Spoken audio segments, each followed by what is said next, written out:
ficar muito orgulhoso em fazer parte dessa família. Amém ou não amém? Glória a Deus. Quero convidar aqui à frente, com toda a honra que eu dou a ela e respeito que eu tenho, a pastora Patrícia, aqui no altar. Eu quero que você aplaude ao Senhor.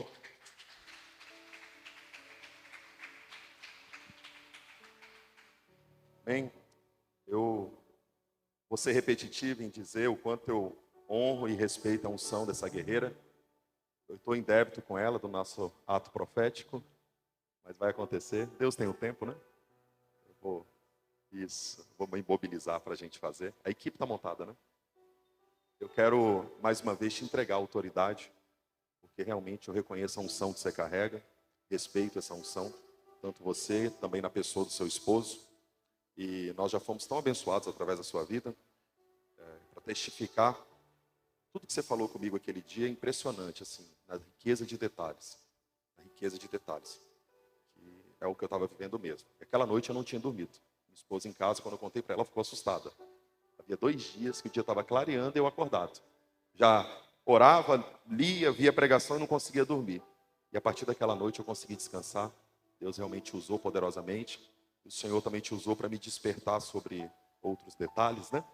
E quando Deus usa o profeta, o que testifica são os sinais. Imediatamente a minha ótica mudou. Eu comecei a ver coisas que eu não estava vendo. E já estavam presentes, mas não estava vendo, né? Mas eu fico feliz e eu estou com muita expectativa hoje também. Você está aí também feliz, com expectativa? Amém? Em nome de Jesus. Fica à vontade, pastora. Em nome de Jesus. Aleluia. Que bom que você veio. Tanta gente bonita. Aleluia. Deus é bom. E sabe, pastor, há um tempo atrás eu não queria mais ser profeta. Eu decidi que eu não queria. Muitas perseguições, muitas coisas. E eu falei, Senhor, arruma outro jeito para me usar. E simplesmente eu falei, quero ser uma pessoa normal. Não quero mais isso para mim. E na minha cabeça tinha passado. E aí um belo dia, eu falei, tá tudo muito vazio. Pera lá, tá acontecendo alguma coisa errada. Senhor, me perdoa. Me dá de volta. Tudo. Eu não quero nada que não seja para mim. Mas também não rejeito nada que o Senhor me tem dado. E ainda bem que eu estava sozinha dentro de casa. Eita glória, porque eu marchei a casa inteira. E tomando de volta aquilo que era meu. Sendo que ele nunca tinha tirado. Foi eu quem rejeitei. Estava tudo lá, no mesmo lugar. Mas eu precisava declarar e tomar posse novamente. Para o profeta, o reino do Espírito é aberto. E eu não sei se é um privilégio ou se é um sofrimento. Porque assim como o pastor disse aqui, se você não enxergou, eu já enxerguei. O negócio não está bonito hoje. E realmente, irmão, vi uma confusão terrível no reino do Espírito. Nos coagindo, nos empurrando. Uma confusão que eu falei, meu Deus, me ajuda. Aí chegou a ajuda. Chegou a ajuda. Reconheça a autoridade da sua liderança. Isso é saudável. Nós somos ovelha. Nós somos um corpo. Quanto corpo precisamos uns dos outros. E quanto ovelhas precisamos de pastor. Quando o seu pastor falar, se você está embaixo do cajado dele, acate. Sabe por quê? Assim como nós temos que acatar, assim nós também temos segurança embaixo de um cajado. Você não está sozinho. Você não é uma ovelha desgarrada, aonde o lobo tem acesso a você. Você está no meio do rebanho. E esse rebanho tem pastor. É muito fácil nós querermos só o bônus da situação. Mas há uma responsabilidade de andar junto, de se submeter, de honrar. Sabe, irmãos, a Bíblia ela é tão rica no ensinamento, na nossa vida comum. Ela é muito rica. E a Bíblia diz: o meu povo perece por falta de conhecimento. Qual é a área que você não está dando certo? A Bíblia vai te ensinar o que fazer para dar certo. É no casamento? Está tudo lá. É nas finanças? Está tudo lá. É na vida com os filhos? Também está lá. Tem detalhes. Mas a gente muitas vezes quer andar segundo a nossa vontade. Mas se a gente se ater àquilo que está na Bíblia, se a gente andar segundo a vontade do Pai para cada um de nós, tudo vai dar certo. Ainda não deu porque não chegou o final. Mas quando chegar o final, você vai ver que deu certo. Sabe por quê? Nós temos um sumo pastor, Jesus Cristo, o Filho do Deus Altíssimo. Ele está conosco. Ele disse que estaria conosco até a consumação dos séculos. E Ele está. Eu posso não entender o que Ele está fazendo, mas eu creio que Ele está cuidando e que o melhor ainda está por vir. Amém? Então atente, porque a vida ela é muito simples de ser vivida. Quando nós vivemos em submissão àquilo que Deus nos tem ensinado acerca da sua palavra. Amém? Você não precisa viver uma vida de fadiga, só viva em obediência. Porque aquele que te chamou é poderoso para fazer infinitamente mais daquilo que você pensa, que você pediu ou que você sonhou. Ele sempre faz além. Amém? E se eu fosse dar um nome a essa palavra de hoje, eu chamaria de processo no propósito. Todo propósito tem um processo. E se a gente for olhar para a Bíblia, nós vamos ver que do início ao fim, por causa do propósito, sempre houve um processo. Sempre houve um processo. Não é verdade? Para a gente nascer, houve um processo. Houve um ato sexual entre o papai e a mamãe, o óvulo foi germinado e ali começou a ser gerada uma vida. E a gente cresce na barriga da mamãe, 9 meses depois a gente nasce e aí começa ali uma nova vida. E sucessivamente. Tudo tem um processo. E processo é gradual e contínuo. É gradualmente. Você vem aqui, recebe uma palavra de bênção, né? A da irmã foi de quinta para domingo, foi rapidinho.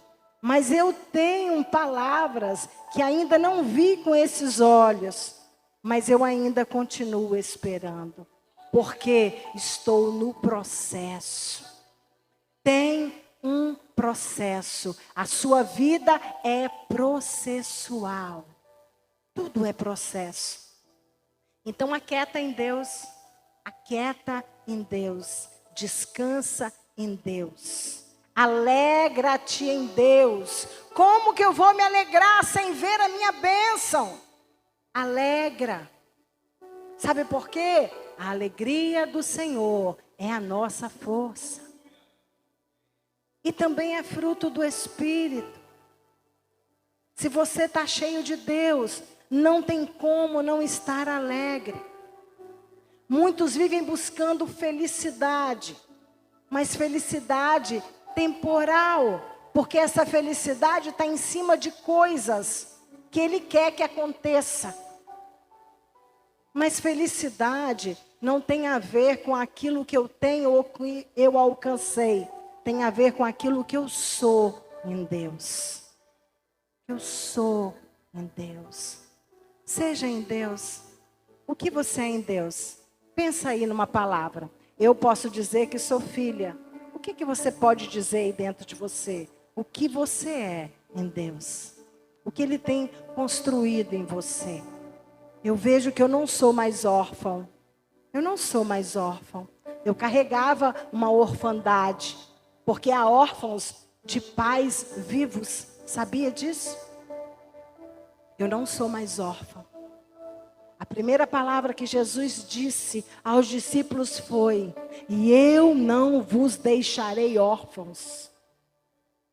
Ele sabia a orfandade que havia na vida dos discípulos. Eles morriam de medo quando Jesus começou a dizer as últimas palavras, dizendo o que ia acontecer com eles. Eles estavam morrendo de medo. Pedro ficou endemonizado pelo medo, porque era órfão. A tendência do órfão é: tudo à sua volta tem que estar com muita segurança, porque se algo sai errado, ai, ai, ai, o que será de mim? Então ele prepara tudo à sua volta para manter-se seguro, uma segurança que ele não teve lá na tenra infância, que foi o meu caso. Você não é mais órfão. Você precisa ministrar isso à sua alma. E ele disse: eu não vos deixarei órfão. Será por que o mestre falou sobre isso? Porque ele conhecia a orfandade que habitava no homem. Sabe por quê? Deus criou tudo perfeito. Só que quando houve a queda no Éden, houve uma bagunça em todo o sistema, em toda a criação, em tudo aquilo que ainda nem tinha acontecido. A bagunça se instalou ali. Então Jesus sabia que havia um caos instalado. E junto com esse caos, a orfandade. Agora quem vai cuidar de mim? Ele. Jamais te deixarei, jamais te abandonarei, diz o Senhor.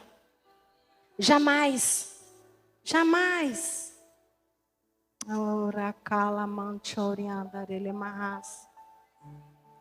E eu quero usar o texto de Gênesis 25, que fala quando Abraão morreu. A gente já conhece a história, né? Da aliança que Deus fez com ele, falando com que ele saísse, né, do meio da sua parentela, que Deus faria uma grande nação. Havia um propósito. Mas no meio do propósito, tem o processo para que o propósito se cumpra. E foi extenso o processo que Abraão passou. Quanto maior o propósito, mais profundo será o processo. Ô irmãos, Deus fala umas coisas para a gente, tem umas promessas que Ele faz, que você fala: vou te fazer assim, vou te levar assim, e você fala: meu Deus, como é que eu vou andar de avião? Eu não tenho nem calçado para andar a pé. O Senhor está dizendo que eu vou estar cruzando as nações, vou fazer isso, e você fala: meu Deus, aí você olha para você. Mas é assim, porque tudo que vem de Deus é muito grande, está muito além do que você imaginou, do que você pensou, do que você sonhou. Talvez o seu pensamento é pequenininho assim: eu só queria um bocadinho, mas não é o que Ele tem, porque Ele não é pequeno, Deus é muito grande. Mas não se engane em pensar que coisas grandes é poder aquisitivo, é adquirir coisas, é ter títulos. Não. Grande é saber quem é e para onde está indo. É saber quem é e para onde está indo.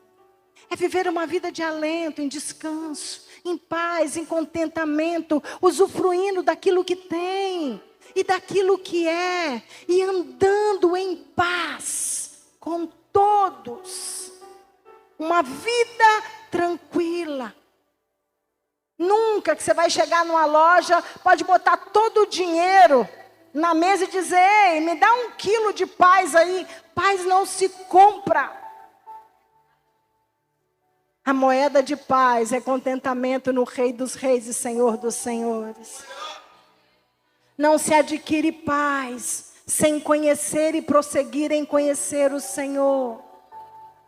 Eu me alegro quando eu vejo o pastor de vocês falarem sobre isso, para que vocês venham buscar o Senhor. Porque a gente vê muito por aí pessoas querendo que outras pessoas se subjuguem a elas, tendo dependência delas. E quando ele diz da fraqueza, é muito bom. Porque nós não somos nada além de homens e mulheres comuns, mas que foram chamados para fazer coisas tremendas. E às vezes as pessoas querem tanto de nós e se esquecem que nós somos seres comuns. Não somos super-heróis. Temos carências, temos tristezas, angústias, temos até medo. Mesmo que a nossa cabeça conheça o tamanho de Deus, porque a gente conhece Ele através da palavra e através das experiências que a gente vem tido com Ele ao longo da nossa história, dos processos. Mas a gente ainda é gente, a gente ainda é menino, a gente ainda é menina, mesmo crescendo e prosseguindo em conhecer. Essa é uma oração que eu faço, Senhor. Eu nunca quero ser grande demais que não precise de andar de mãos dadas contigo. Se eu estiver correndo de mãos dadas contigo, quando o meu joelho resvalar, ele não vai sequer arranhar. Porque é assim que eu fazia com os meus filhos. Quando brincávamos correndo e quando ia cair, a gente já sustentava, nem o joelhinho ralava no chão. Esse é o seu Deus. Mas qual é o nível de intimidade que você tem com Ele? Qual é a distância que você mantém dEle? É a distância que você terá dEle. Tudo que você fizer, faça para a glória dEle, faça por Ele, para Ele. Sabe por quê? Senão vai ser tão cansativo, vai ser tão pesaroso, vai ser tão ruim. Mas quando nós estamos fazendo com Ele, quando nós estamos fazendo nele, aí sim, o descanso, o alento, o reforço, a graça para tal coisa. Tem alguém pensando assim, Patrícia, para você é muito fácil falar isso. Você está bem, você não sabe o que eu estou passando. Eu não sei mesmo. E sinceramente, não me conta não. Deixa só eu te contar que há um Deus poderoso. Que Ele é grande demais. E que você precisa enxergá-lo no tamanho que Ele tem. Alarga a tua visão nessa tarde. Entenda de uma vez por todas, você não está sozinho. Se você ainda não tem experimentado aquilo que você tem sonhado, é porque você não o tem buscado na maneira necessária. Não estou falando de sacrifícios. Não estou falando de andar de joelhos, subir escadas de joelho, dar grandes ofertas e fazer aquilo. Não. Estou falando de rendição. Render-se.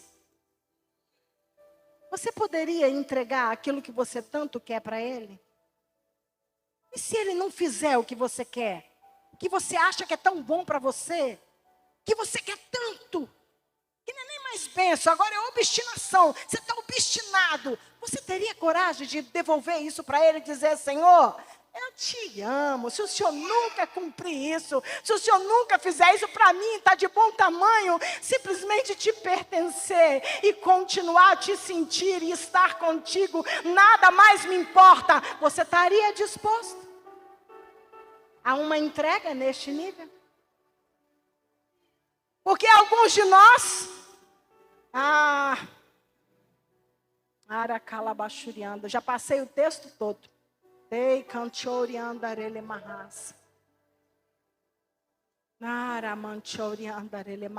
Lembra de Esaú, quando ele chegou com fome, ele disse assim, de que me vale a primogenitura? Lembram disso? Quantas vezes alguns de nós, no meio da pressão, no meio da angústia, no meio do medo, no meio dos desejos ilícitos, de que me importa a santidade, de que me importa o que me foi confiado, de que me importa o nome que eu levo de cristão, de que me importa. E por tão pouco, abrir mão de algo tão precioso. Temos tempo para tudo, mas não temos tempo de estar em silêncio com Ele. Até o nosso cansaço está na frente dEle. O nosso horário de trabalho, o nosso horário... Temos tempo para muitas coisas, mas não temos tempo para tirar tempo com Ele. Eu não sei orar, eu também não sei. Mas há um grito dentro de mim. Eu poderia viver sem qualquer coisa, porque eu não tenho controle de nada. Se um filho morrer, você vai fazer o quê? Morreu, vai ter que enterrar. Mas você vai voltar para onde? Você vai continuar a caminhar com o mestre, porque o mar fechou. O seu coração agora não tem mais lugar para você mesmo. Você nasceu de novo, e quando você nasce de novo, acabou. Se você não tem uma paixão aí dentro, se você não tem uma certeza a quem você pertence, você precisa nascer de novo. É bacana as construções. Glória a Deus, lá também a gente pensa assim, pastor. Nosso pastor não pensa, vamos comprar isso aqui. Vou gastar energia com isso, não. Deus mandando dinheiro para aluguel, glória a Deus. Vamos aqui, vamos consertar ali, vamos embora. Vocês estão felizes? Então, é isso aí. Jesus pode voltar agora. Nada contra quem compra. Nada contra se alguém chegar aqui e falar, pastor, está aqui um terreno. Nada contra, glória a Deus. Que assim seja. Mas não é nossa prioridade. Nossa prioridade é outra. É conhecê-lo e fazê-lo conhecido. Porque como eu vou falar de alguém que eu não conheço? Como que eu vou dar alguma coisa que eu mesmo não tenho? Como que eu vou falar de alguma coisa que eu nunca vivi, que eu não passei, que eu não sei? A gente que já caminha mais um tempo, que tem um chamado. Irmãos, a gente passa por muita coisa. E não pensa que passa, não. Só vai aprofundando. Porque na hora que tiver tudo bonitinho, está roubando. Perseguição nunca vai passar. Nós vamos ter as pessoas que andam conosco, que nos sustentam. Nós vamos ter aqueles que sustentam os nossos braços na peleja, enquanto a guerra está aí. Mas nós vamos ter aqueles... O que você está construindo aí? Desce daí, a raposa vai passar o rabo dela aí. Isso vai cair tudo. Para que você está fazendo isso? Temos os que sustentam, tem os sambalates. Vai ter de tudo sempre. O tempo inteiro. Mas o processo é que nos faz crescer. É no processo que a gente vai amadurecendo. E é no processo que a gente vai conhecendo a Deus.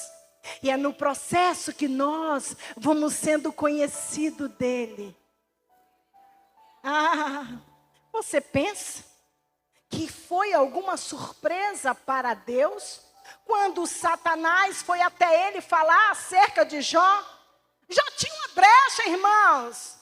Jó não conhecia Deus. Lá no final do livro ele mesmo disse: eu te conhecia de ouvir falar, mas hoje os meus olhos te veem.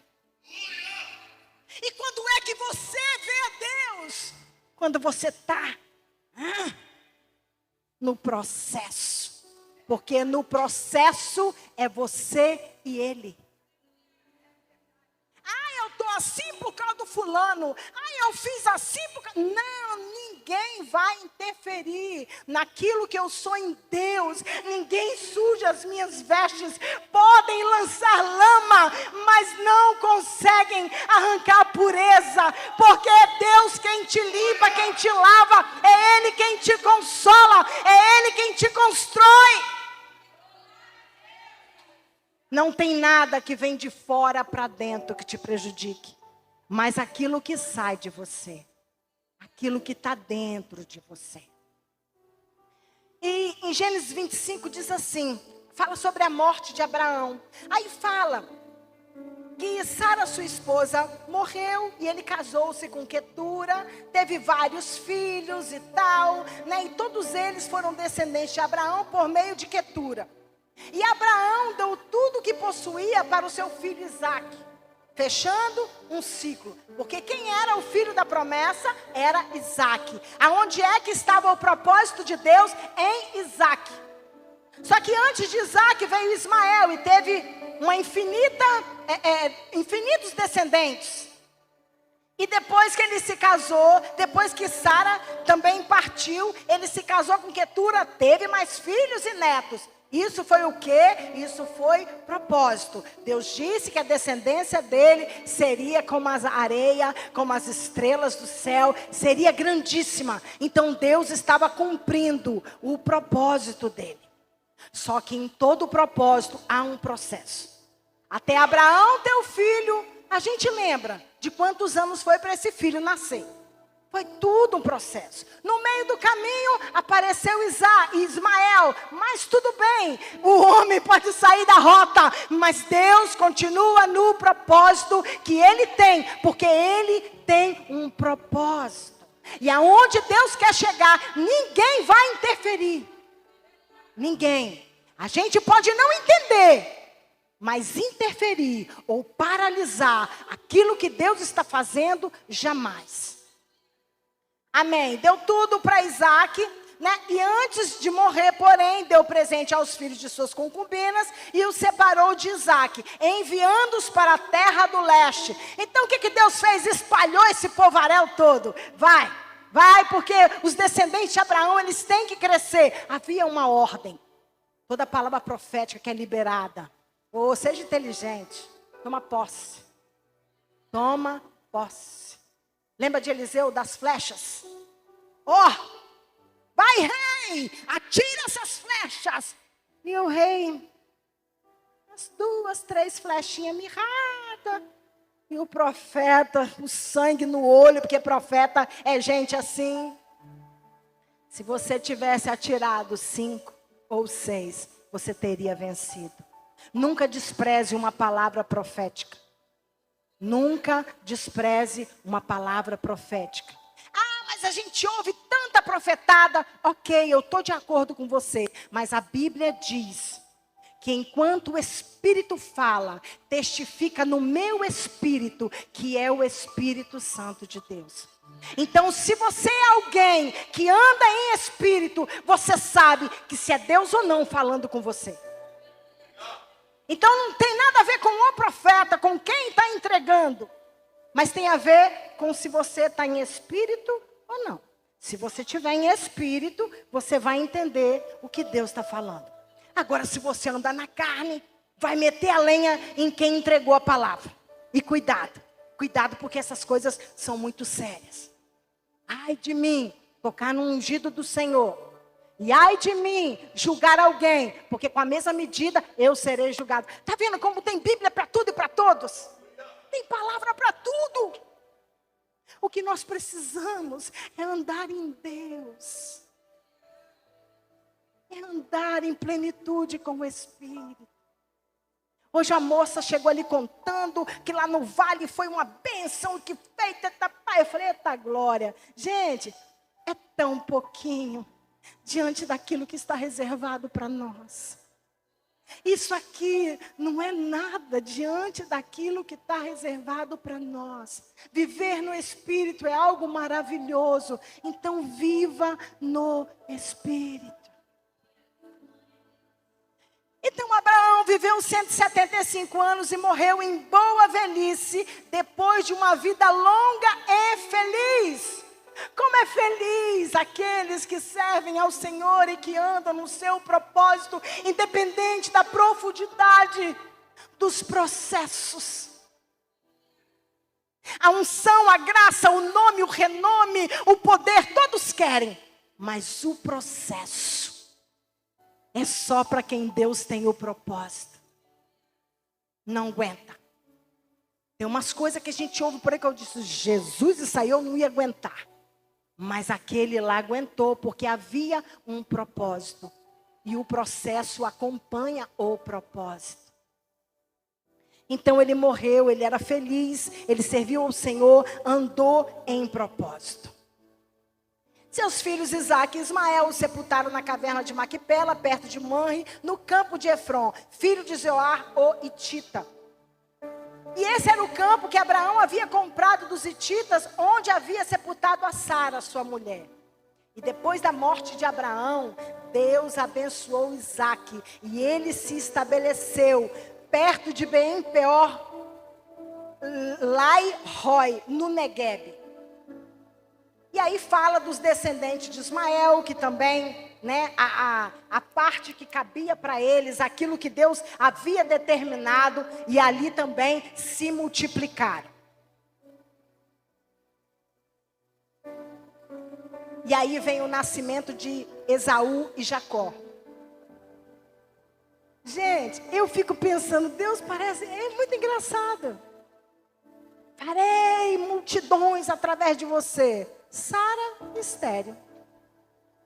E aí tudo acontece, né? Ela tem Isaque. Depois Isaque casa com quem? Rebeca, estéril. Parece brincadeira, não parece? O Deus que gosta de fazer milagre, né? Ele gosta de mostrar que Ele é Deus, que Ele pode, que Ele é.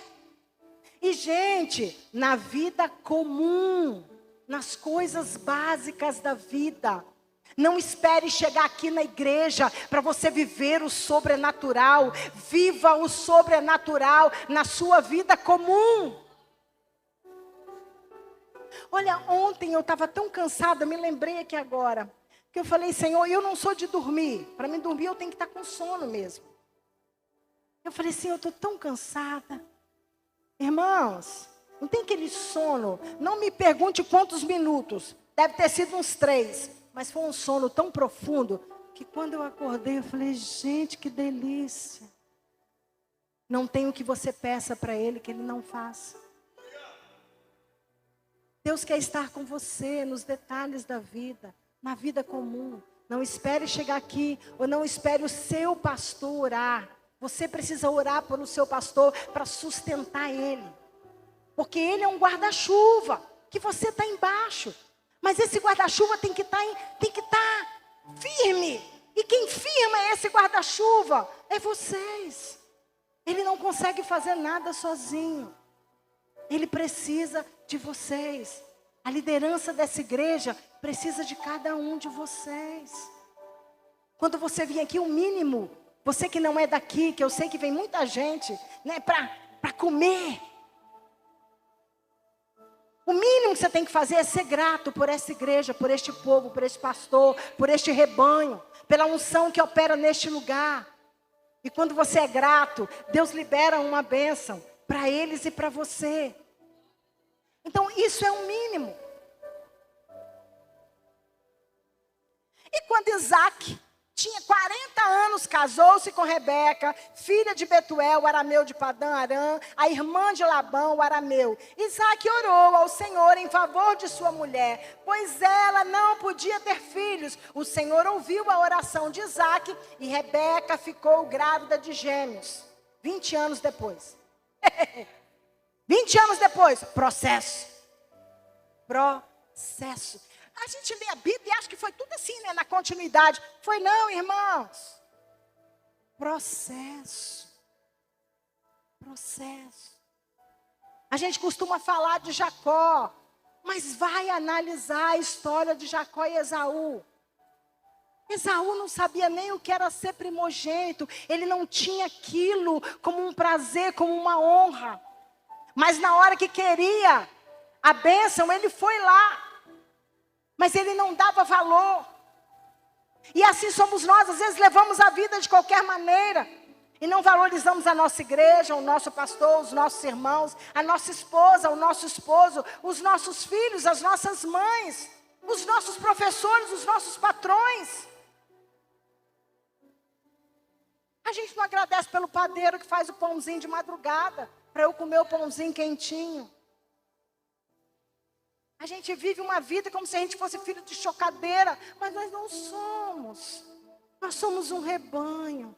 Nós somos ovelha, bichinho, nécio, bobinho, que não pode viver sozinho. Por que será que a Bíblia nos compara a ovelha? Aceita que você é bobinho, que você não consegue andar sozinho, que você precisa de contato. Você precisa que alguém te vigie, que alguém te ajude, que alguém te leve a águas tranquilas, que alguém vigie se está vindo o lobo ou não. Sabe por quê? Porque aí você entra no lugar de ovelha e se deixa ser pastoreado. E se nós não conseguimos ser pastoreados por gente de carne e osso, como que nós vamos ser pastoreados pelo pastor dos pastores? Se eu não obedeço àquele que eu vejo, como eu vou obedecer àquele que eu não vejo?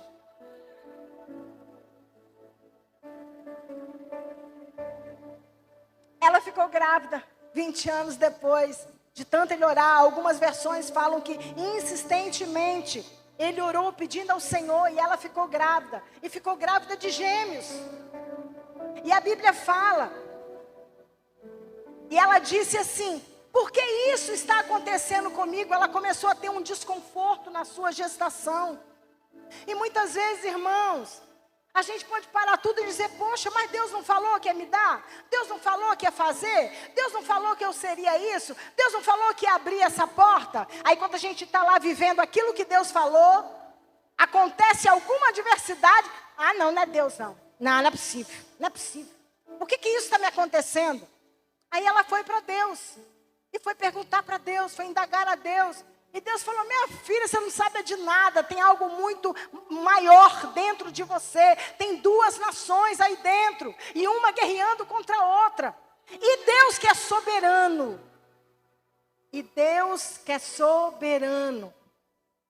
Ele sabe o que faz, sempre sabe o que faz. Sempre sabe o que faz. Ô gente, mas para que...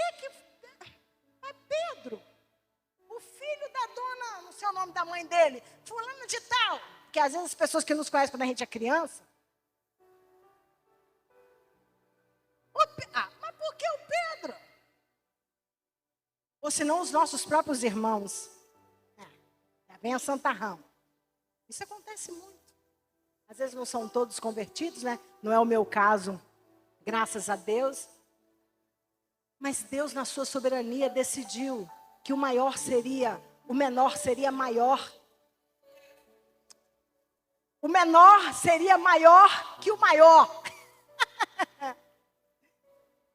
Jacó nasceu depois, mas Deus havia escolhido ele dentro do ventre. Dentro do ventre. A gente gosta muito de falar de Jacó, por causa do nome que ele herdou. Se eu fosse pai dele, eu não teria deixado aquele nome continuar, não, porque ele sofria com aquele nome, certamente. Mas para analisar. Ele enganou Esaú? Gente, se eu estou com fome, eu vou vender o meu corpo porque eu estou com fome? Eu não vou. Para ter dinheiro? Eu não vou. Por quê? Porque eu sei que é pecado. O que eu vou fazer? Ou eu vou arrumar um trabalho de verdade, ou eu vou lavar uma calçada, vou varrer vou fazer qualquer coisa. Mas eu não vou vender o que eu tenho, não vou vender a minha santidade. E ele ainda declarou com a própria boca: do que me vale? Ele desmereceu o que ele tinha. Então, pera lá. Tem alguma coisa errada aí. E se a gente for analisar o restante da história, se você for pegar a história, você vai ver. Ele casou-se com mulheres que não era para casar. As mulheres eram era um calo no pé dos pais deles. E, gente, quem não respeita sogra e sogra tem que converter. Você não conhece o meu sogro e minha sogra? Eu falei: não conheço não, mas a gente pode até conhecer qualquer dia. Não tem problema. Só que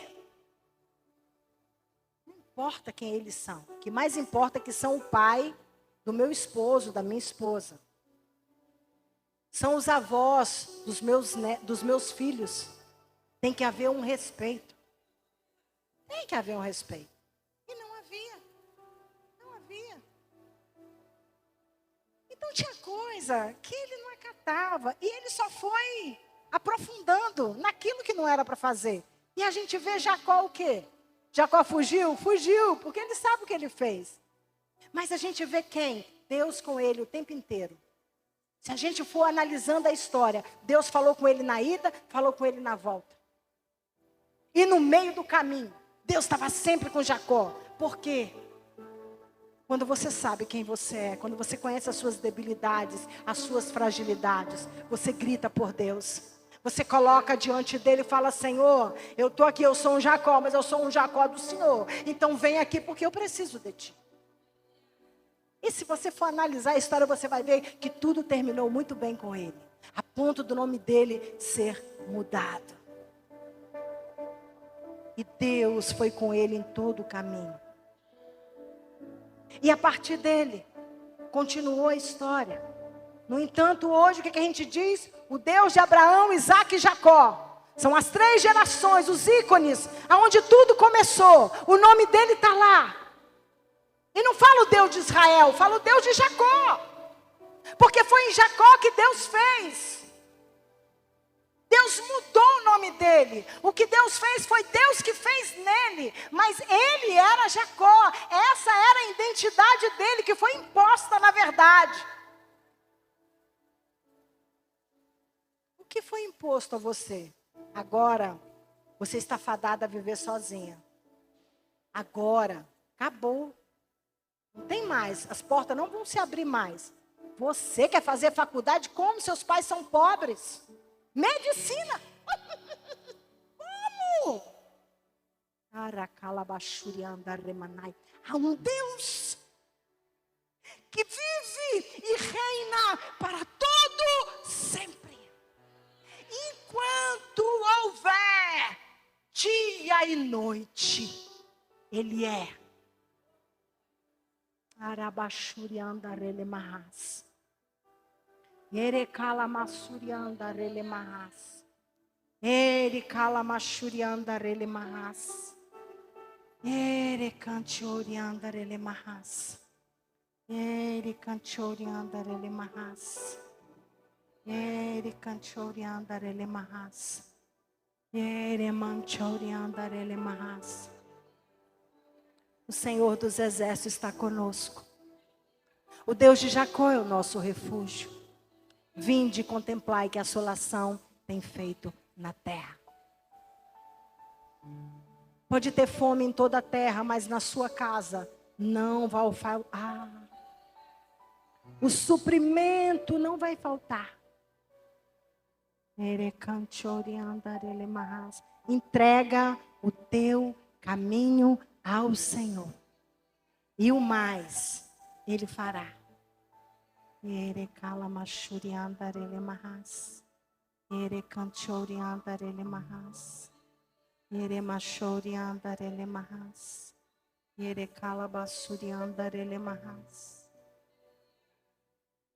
que você está disposto a dar, a fazer? Até onde você está disposto a ir?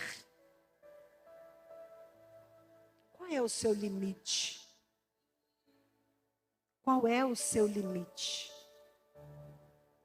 O que é que você olha à sua volta e você diz, não tem mais jeito? Tem jeito? Eu não sei como Ele vai fazer, eu não sei o que Ele vai fazer, mas Ele vai. Ele vai. Porque Ele fez na vida de todos esses. E lá no verso 26, Ele diz para Isaac. Ele lembra a Isaac novamente. Porque, irmãos, naquela época, não havia a Bíblia escrita, que você tem hoje aí, ó, prontinha.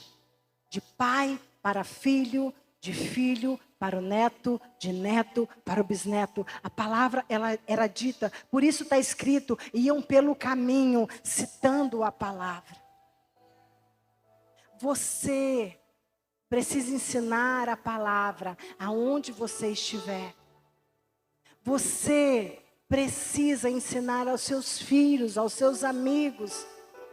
Mas eu vou me meter na vida dos outros, não estou falando para você se meter na vida de ninguém. Mas quando você tiver uma brecha, libera daquilo que está dentro de você. E eu espero para que você esteja cheio da palavra. Porque se você estiver cheio dela, é o que vai sair. E quando, lá no verso 26, Deus lembrou, Ele veio até Isaac, e lembrou para Isaac da promessa que tinha feito a Abraão. E disse, olha, não vai para o Egito, fica em Gerar. E ele obedeceu.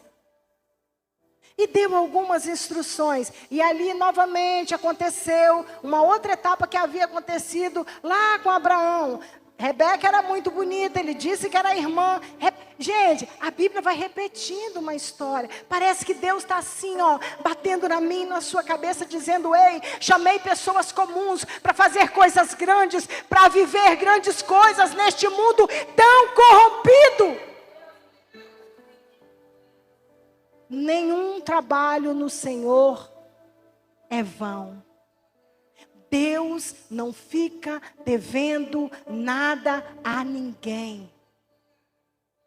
Mas Ele acata tudo na voluntariedade.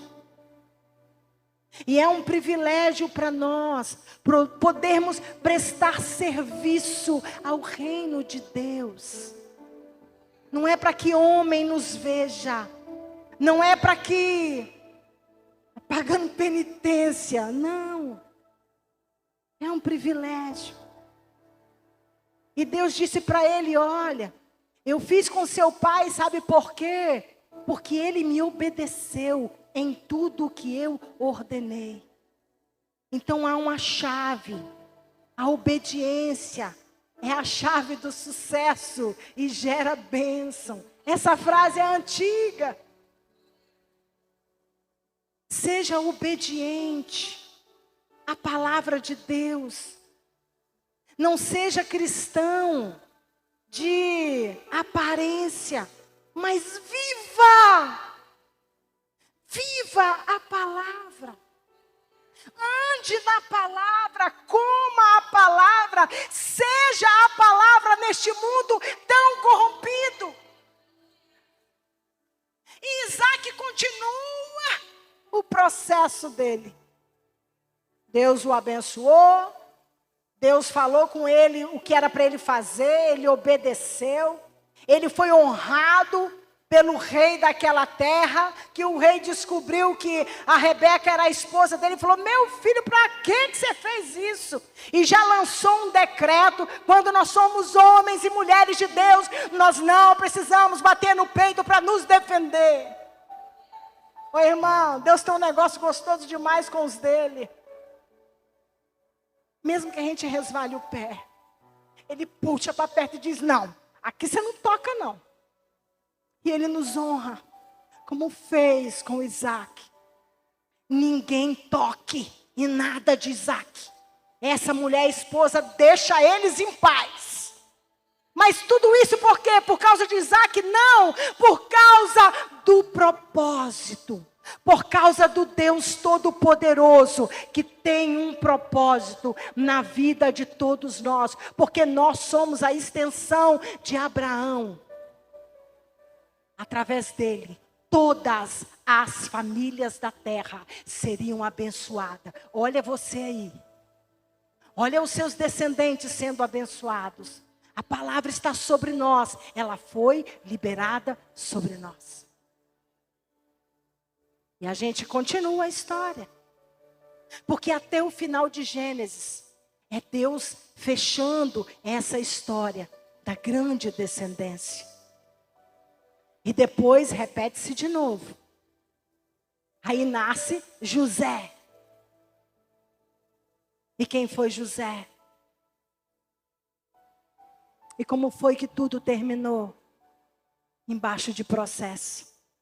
Processo. Mas Deus sempre tem alguém fiel. Deus, Ele deposita.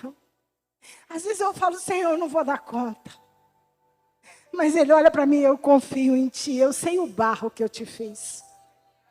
Deus confia em Ti.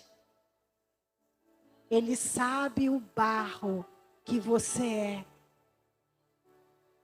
Ele sabe o barro que você é. Ele confia em você. Você sabe onde é que precisa melhorar? Corra para melhorar, por amor a Ele, para oferecer o melhor a Ele. Porque a gente não vem aqui para que o culto seja para nós, mas a gente vem aqui cultuar. Então, quando eu venho aqui, eu quero estar muito bem, para me oferecer o melhor que tenho para Ele. Se eu estou na minha vida comum, tem coisas que eu já não aceito mais na minha vida. Tem dores que eu já não aceito mais. E a minha é vencê-las. Porque eu não quero envergonhá-lo. Com atitudes e posturas que não condiz com alguém que já viu tanta coisa. Que já viveu tanta coisa nele. Arabachandaralamarras. Yerecalabassurianda. Talvez você tenha vindo aqui querendo fogo e pirilampos. E Deus vem com essa brisa suave. Aramachandarai. Sabe por quê? Ele está trabalhando no profundo do seu ser. É aí dentro de você. Aonde ninguém vê. Não que quando temos aqueles movimentos, não que não seja, é tremendo e eu gosto muito. Mas Ele quer fazer dentro. Sabe por quê? Tudo que nós recebemos lá no monte é para ser usado lá embaixo na vida comum. Eu subo o monte para buscar poder, para viver aqui embaixo na vida comum. E aqui embaixo na vida comum, eu estou sustentada com o que eu recebi lá. E essa é a nossa busca. E hoje Deus veio para afagar o seu homem interior. Deus veio para te dizer, há um propósito. Mas o processo é necessário. E estou eu afinando. E estou eu pulindo, e estou eu moldando, e estou eu tirando as arestas, estou eu limpando as veredas. Arabachandaralamahas. Yerekala machuriandarelemahas. Yeremanturiendaralamahassuriandarelemahas. Há um caminho a prosseguir. Não me importa quanto tempo eu vou ter que andar. Não importa se vai ter sol, se vai ter chuva.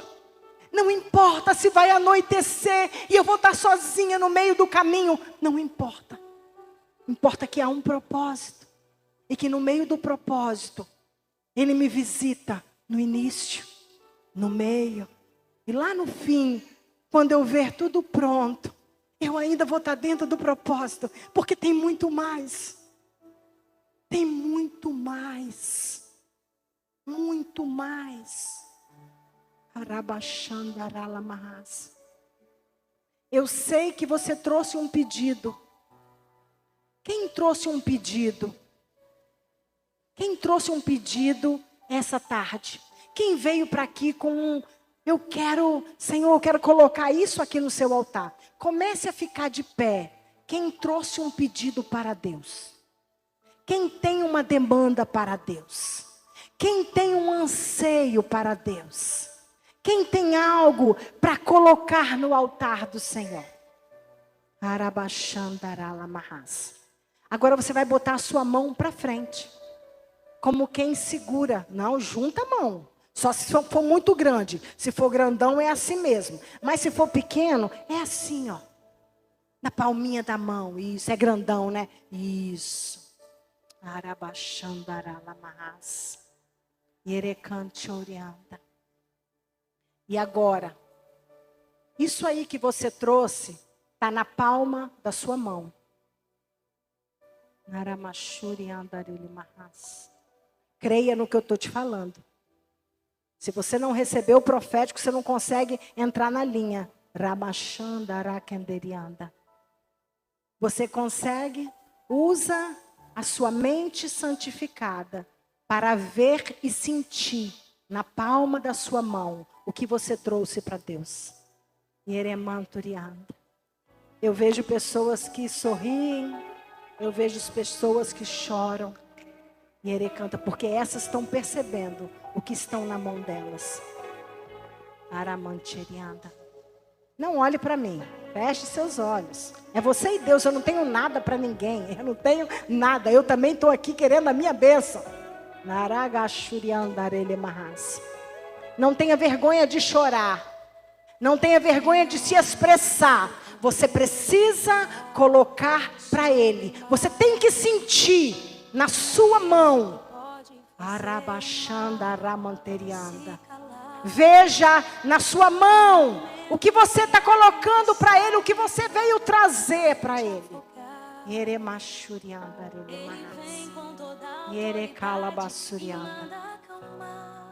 E se você já conseguiu ver e sentir,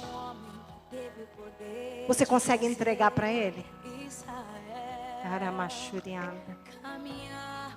Você consegue dizer para Ele: Senhor, o meu sonho é esse, o meu desejo é esse, a minha necessidade é essa, o meu anseio é esse, aquilo que eu penso que eu preciso hoje é isso. Você tem coragem de entregar para Ele sem medo da resposta? E quando digo sem medo da resposta, é que Ele tem a liberdade para fazer ou não fazer. Você tem coragem? Fala para Ele, conta para Ele, conversa com Ele, coloca para Ele, mostra para Ele, fala para Ele da sua dificuldade acerca disso.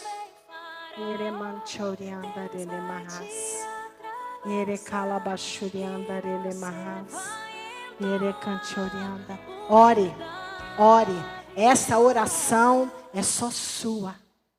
Fala para Ele, conta para Ele. Ah, mas Ele já sabe, mas Ele quer te ouvir nessa tarde. Assim como aquela mulher do fluxo de sangue, que depois que ela tocou a Jesus, e Ele perguntou quem me tocou, e ela disse, fui eu, e Ele disse, olha, saiu virtude. E a Bíblia diz que ela contou toda a sua história para Ele. Ela botou para fora a sua dor, a sua tristeza. Ela botou para fora aquilo que aprisionava. Você precisa falar para Ele nesta tarde, para você poder sair daqui livre. Isso não te diminui, não te faz menos espiritual ter necessidades. Não te faz menos espiritual estar triste, ou estar com medo, ou não saber o que fazer. Nós somos impotentes, mas nós temos alguém sobre nós que pode tudo. Se desarma na presença do Rei.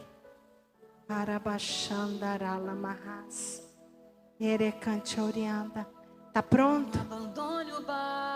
Pode entregar para Ele.